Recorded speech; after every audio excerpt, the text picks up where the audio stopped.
Thanks for tuning into my talk. So let's get on. So who am I? I'm Sean, as Hannah said. Many of you know me as Aotro. I've been around since about 2008. You can usually find me on the dev forums, and I've been working on games professionally for about 4 years now. You've probably seen a lot of my work either in the UGC catalog or in the Egg Hunt 2018, Hallows Eve 2018, and a few other places. And you can find me on the dev forum or on Twitter. But enough about me, let's move on to the agenda. I wanted to start off with the basic stuff and then dive deeper into the more complex stuff to follow, just so we're on the same page. So I wanted to start off with the terminology. We got memory use and minor assets. Then I'll be covering some of the methods. So we're going to go on a little bit of streaming enabled, then instancing, and then trim sheets. Then I wanted to continue on to where to actually use these methods and tools. Once that's done, conclusion, resources, QA, you know the drill. Many of you will already know a lot of these things, but I wanted to provide some nuance, especially for the newer developers. So, terminology. Just so we're on the same page, and then I'll get into a little bit more depth. So let's start with client memory usage. It's accessed via the dev console, and it tells you how much memory in megabytes is being streamed onto your player's devices. You can find it here. Think of it as a budget that every game has. Go over budget and some of the devices won't be able to play very well, or at all. I've found that many mobile devices, for instance, are notoriously weak and max out at around 700 megabytes. But that's for most older and some current day devices, and that's bound to improve. Of course, Xbox and PC are better, but that doesn't mean you have an unlimited budget. For most environment artists and world builders, you want to keep an eye specifically on place memory and how that's allocated across these 10 types. So physics collisions, as you might guess, based on object collisions. So mostly in the unanchored objects. Then physics parts, graphics solid models, graphics mesh parts, and graphics parts refer to how many objects are loaded in for the player. Think like they're physically and visually present in the map. Graphics particles are for smoke, fire, and particle emitters.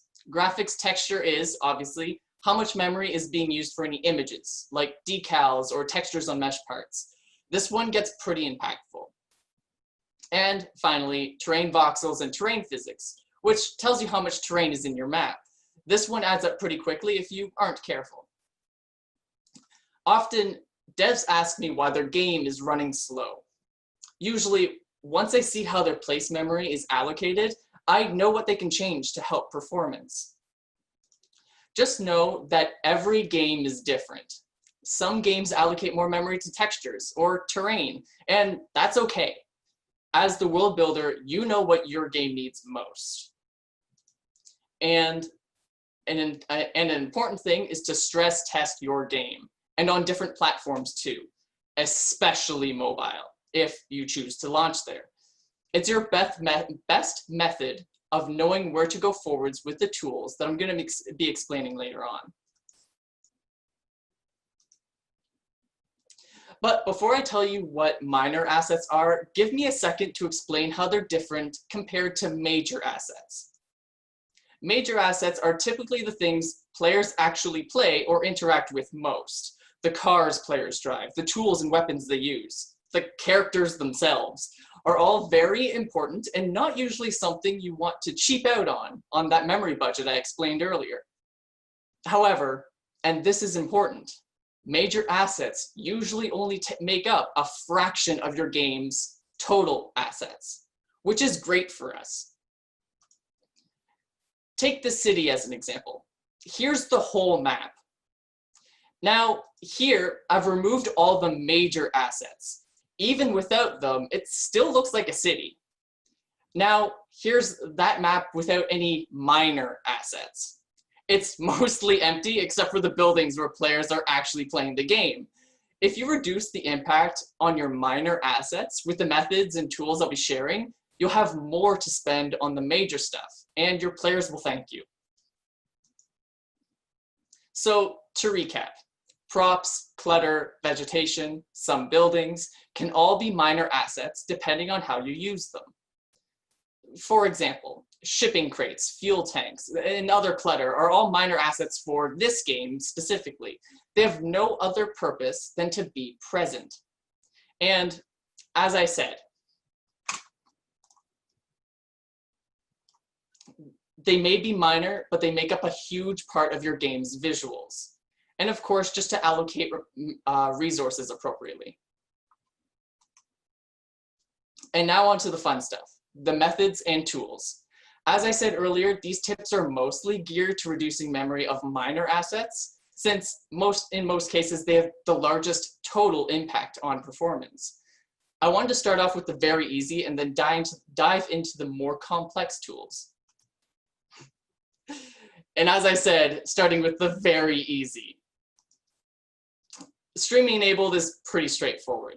Map content streams in depending on where the player is, and unloads it when the player moves away. This makes large showcase maps handle very well on most devices. It's pretty simple. Just click the little box and you're on your way.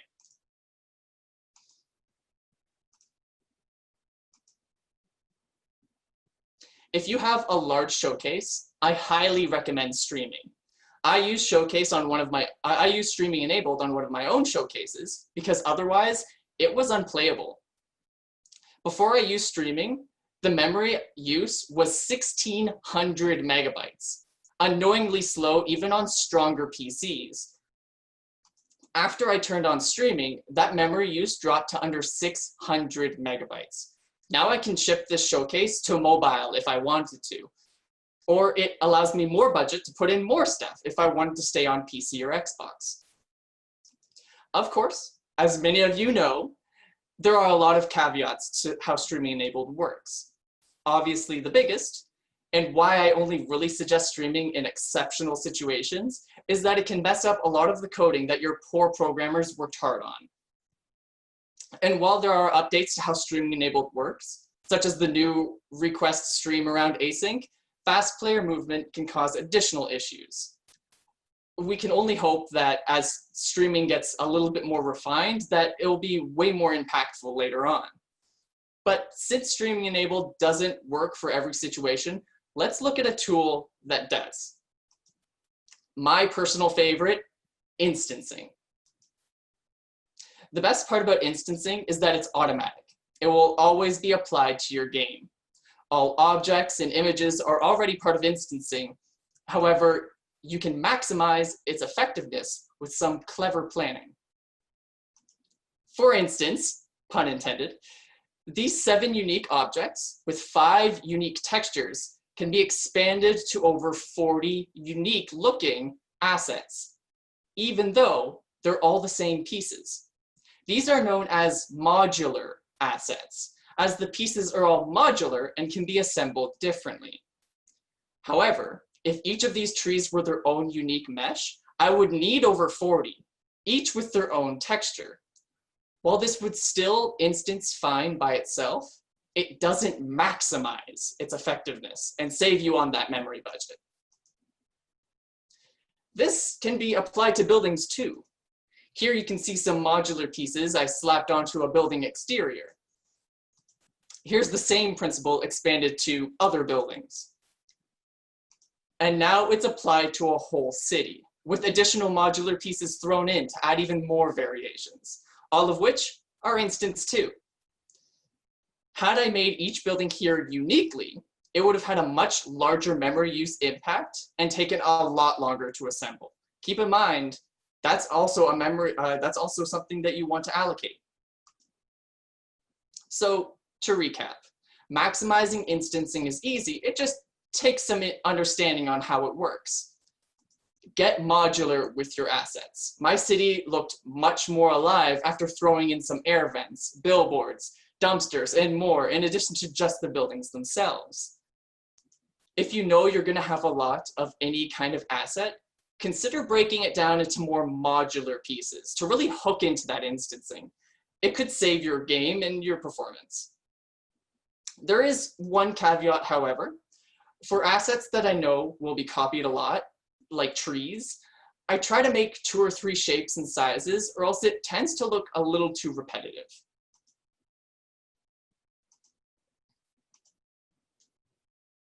Moving along to more advanced tools, trim sheets.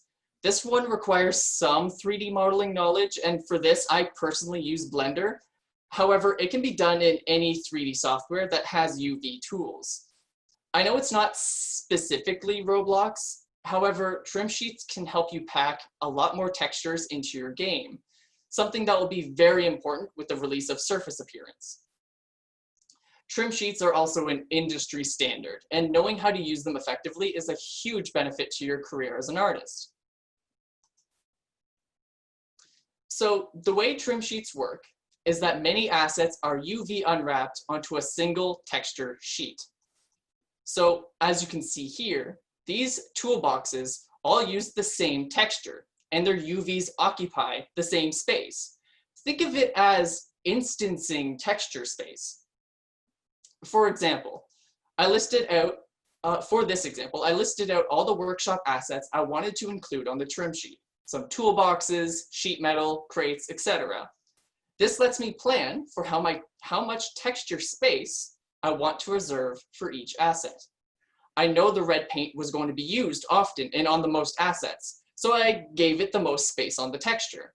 I blocked out the color groups and UV unwrapped each of the assets to fit their respective colors. This is just a texture, a color texture, and not too complex. But with some rearranging, you can have it work for normals and specular maps too, which I'll be showing you in a bit. At the end, all the asset UVs on the trim sheet will look like a mess, but this is okay.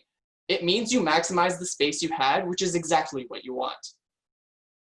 It might take some time to practice, and the texture may need to be revised or changed a lot during the process, and that's okay. You're learning. Continuing with trim sheets. Trim sheets can be used for hundreds of assets that otherwise would require unique textures, which again can cost a lot of memory use. And it's not just for smaller assets either. You can use trim sheets for just about any asset. You can even make variations of all the assets quickly, just by changing the trim sheet itself. Seen here with a simple color change to the background. And here's another trim sheet, but it's using a normal map too. I want it to be ready for surface appearance, and this is a great way. As always, a bit of a caveat is that it requires some prior knowledge in how UVs work and a good deal of planning. And this is where I'm going to do something a little bit different. To help understand what trim sheets are, I wanted to do a little bit of a live demo with this scene here.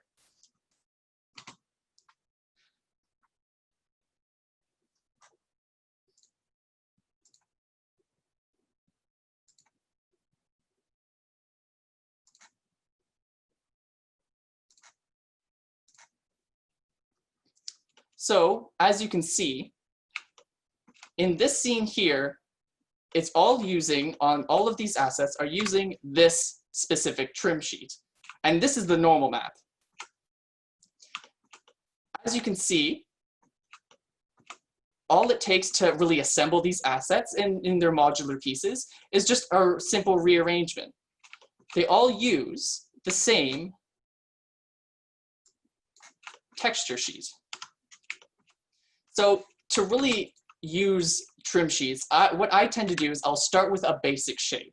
So for instance, let's take a look at some of our reference pictures.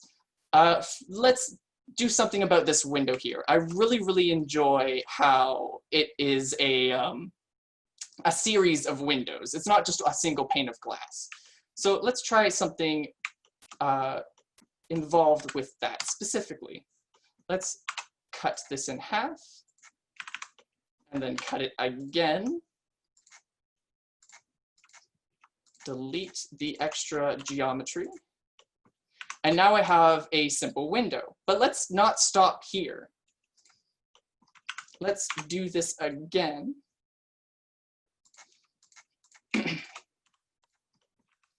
And then simply duplicate.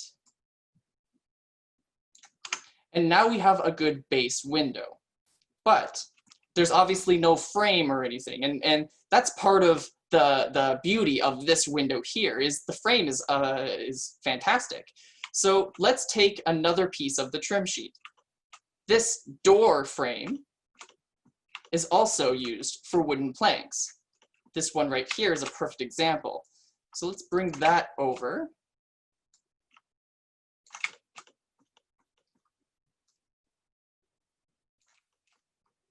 Shrink it down a bit. There. And because if I were to just leave it like that, these two window beams look too repetitive. So let's actually change it on the trim sheet. So as you can see, this is the UV for this plank specifically. And let's just take this island here and move it over. As you can see in the world view, the texture itself is actually changing dynamically. And so now I have two different planks.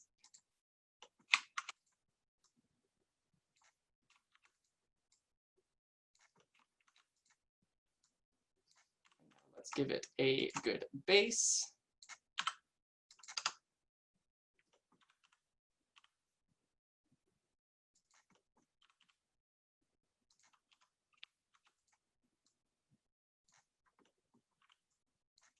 And then join it all together. And there we have it. There's a window that uses trim sheets in a way that is performance friendly and can be covered across the entire house asset. And with this, to go a little bit further, you can make an additional trim sheets for different buildings and keep things with variation across your cities. So if I wanted green roofs or blue roofs, I would just edit this trim sheet and apply it to the buildings that I want to work with that.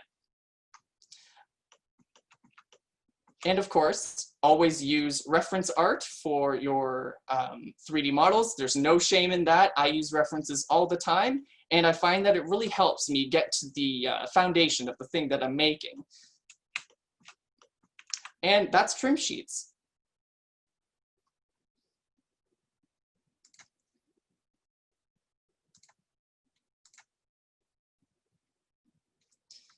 Fantastic. So moving right along.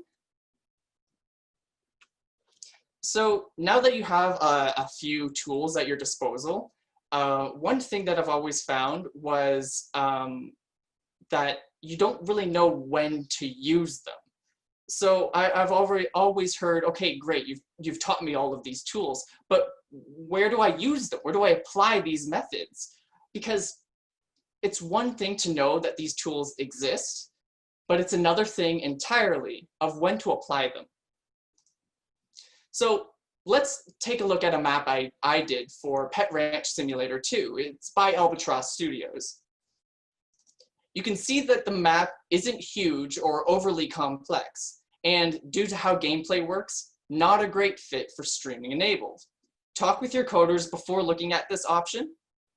Additionally, because I knew the map would be small and therefore wouldn't have many trees, I wanted to make them with a little bit more polygons to compensate for that detail.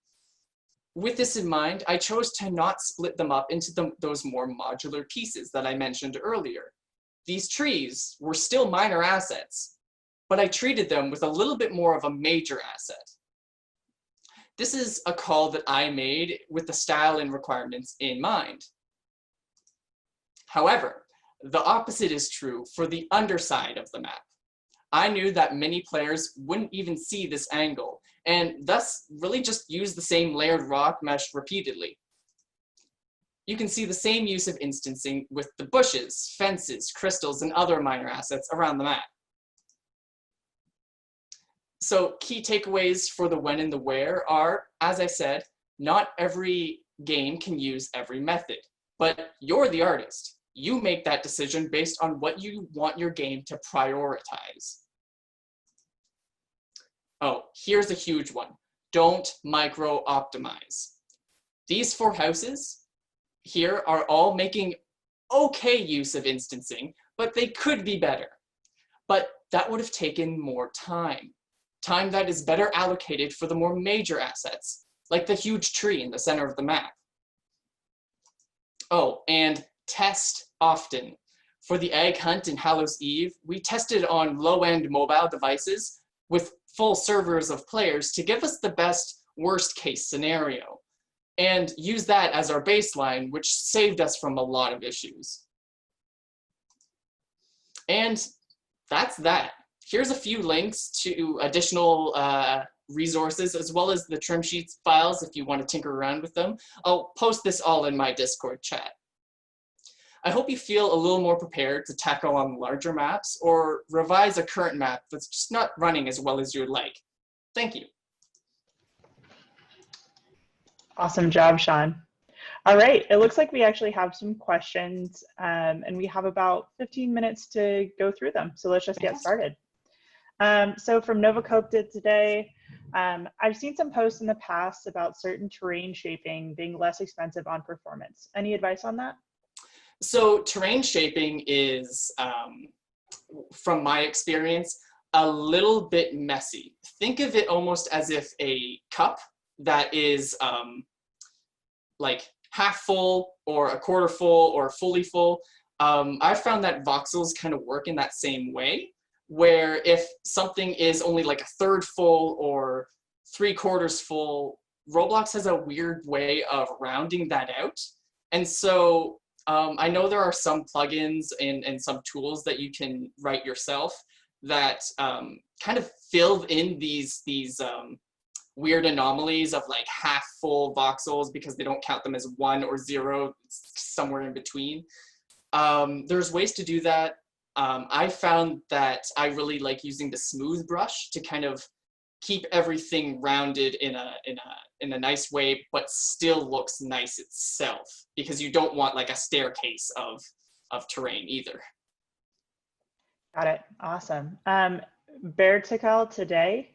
My game has a lot of textures, especially transparent, and some decals that are 5 megabytes. How much impact will this affect, especially on lower end devices? And should I program a system to cut these textures off or expensive furniture pieces completely on mobile? So I don't know if it's not widely known. So any texture that has an alpha layer, so that a little bit of transparency, can't compress as much on mobile as it can on PC. So one method that I've found is to always remove transparency if I don't need it. However, in some situations that I've found, like tree, shrubbery, or the leaves or anything where you need that transparency, I try to really keep those textures small. Because, like, as I said, mobile does not handle textures very well currently, but I mean, with some of the announcements yesterday of alpha layers for mesh part textures, that's something that you can really dig into with those trim sheets that I talked about, because you can just have a few branches of leaves on a trim sheet and reference all of those to make a single tree or a forest of trees with one texture.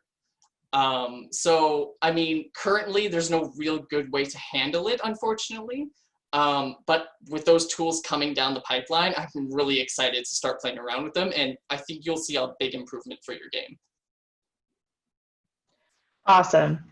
Headless Horror today and Baby Mario Baby said, what's the recommended budget for memory across your game? What's a typical amount without streaming enabled? So I try to shoot for, if I know that it's only going to be on Xbox and PC, I found that anywhere between 800 and 900 is fine. Obviously, you want as low as you can, but that tends to be for more modern day devices. But as I said, mobile, it can go down to 600 sometimes, depending on how old it is. I distinctly remember for the Hallows Eve 2018, that map, before we used a lot of performance methods that I mentioned here, in fact, we were not only crashing iPhone 7s, we were like bricking them. So it's always kind of an uphill battle, but I mean, I typically try to stay 800 to 900 if I know where it's going to be going. Got it. Cool. That sucks that you were bricking them though. Another question from Bertical today. What can we do for small places with high detail? Streaming doesn't work well for these. I would still see, like, if you don't have too much code or your code can handle it, try doing streaming. You can set that minimum radius and you might be able to find that it cuts off at some points. If it's like a room, though, obviously streaming won't be as beneficial. And in that case, I mean, LOD only goes so far as well,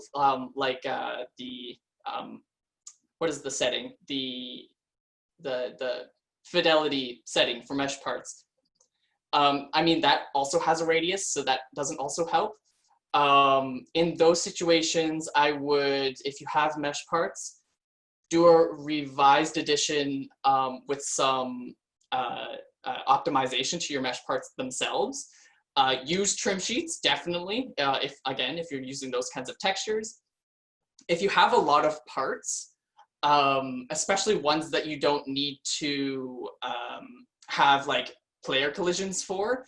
I was actually just told this morning that if you set those onto a different collision layer, it either, I would need to test this myself just to make sure, but that can at least give you some drop of impact for collision calculations as well. Again, though, do a lot of testing. You can also message me on, just at me in the channel, and I can take a look at your place specifically and we can see what helps. Definitely follow up in the channels, everyone listening. Sean will also be there to answer follow-up questions. But let's keep going. So Justin Average Tree is asking, sometimes I'll have my friend build something that's about 500 parts, and I'm curious how much converting it to a mesh assists performance. So I've covered this a little bit on the dev forums myself.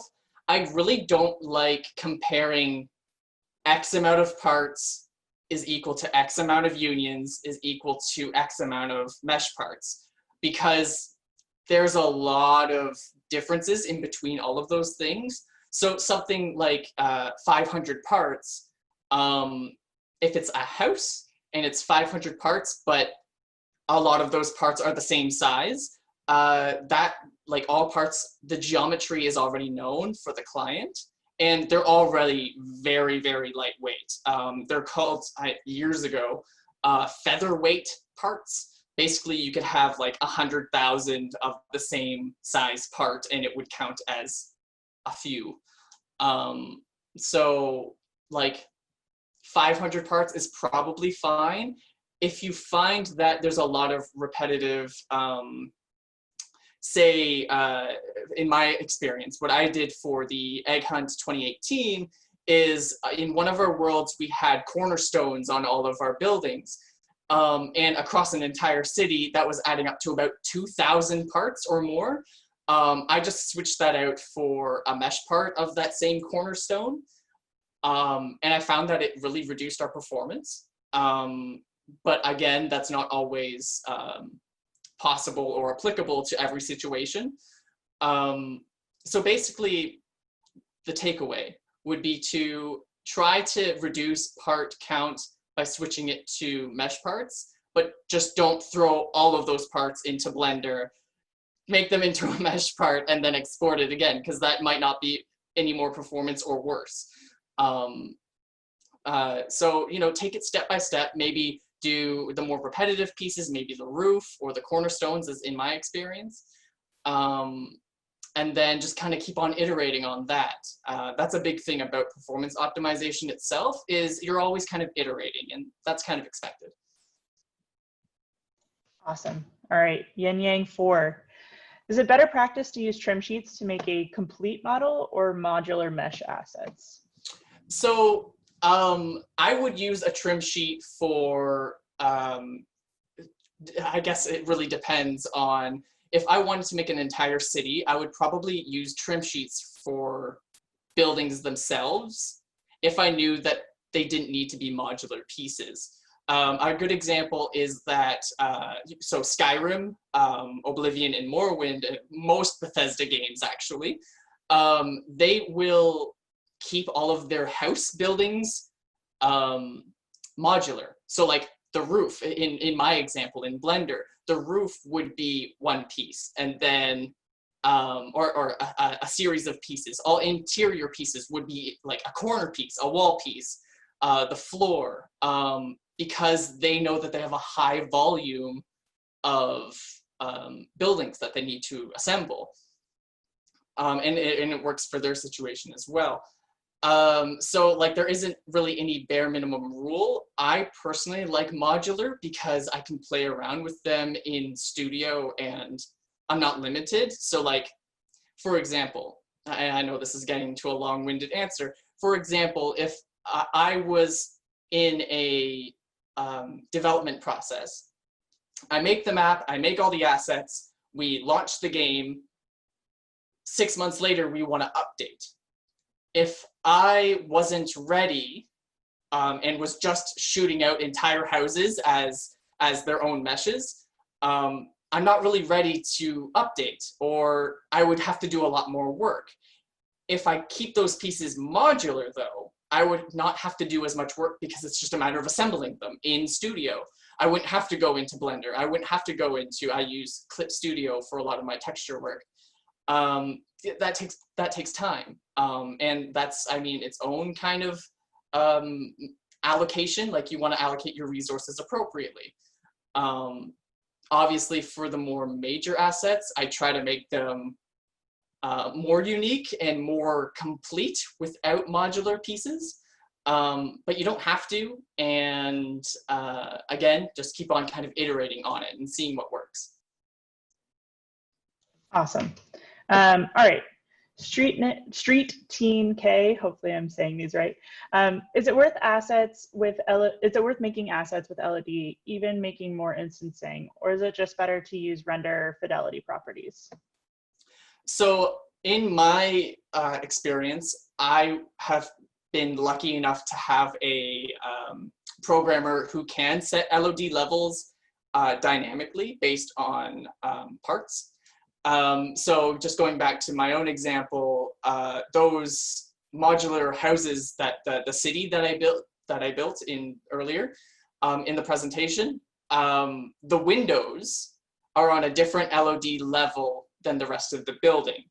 And the reason why is because at night, if you were far away from a building, the windows would glow with neon effect to make it look like it's a more alive city. So that's on a different LOD level, and everything else around the building is removed.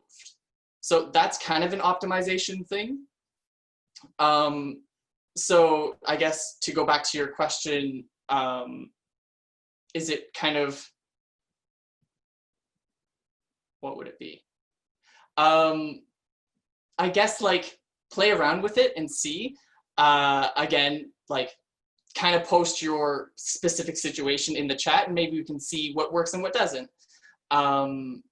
I find that setting kind of LOD levels, if you're lucky enough to have a programmer that can kind of set that dynamically. Render fidelity is beautiful. I really, really enjoy it when it works because I found that it really, really decimates your models from a far enough way that, like, unless you're doing it with a mountain, it works very well. So, I mean, there's no harm in setting render fidelity to dynamically do that. So I always kind of suggest it, and I actually, ever since it came out, I've just been using it for everything anyways, because there's no harm not to. So yeah, I guess that's the answer. Yeah, I mean, if you have any more questions, Street Team K, please go ahead and follow up in the channel. From CJ Oyer, how do Surface GUI image labels compare performance-wise to decals?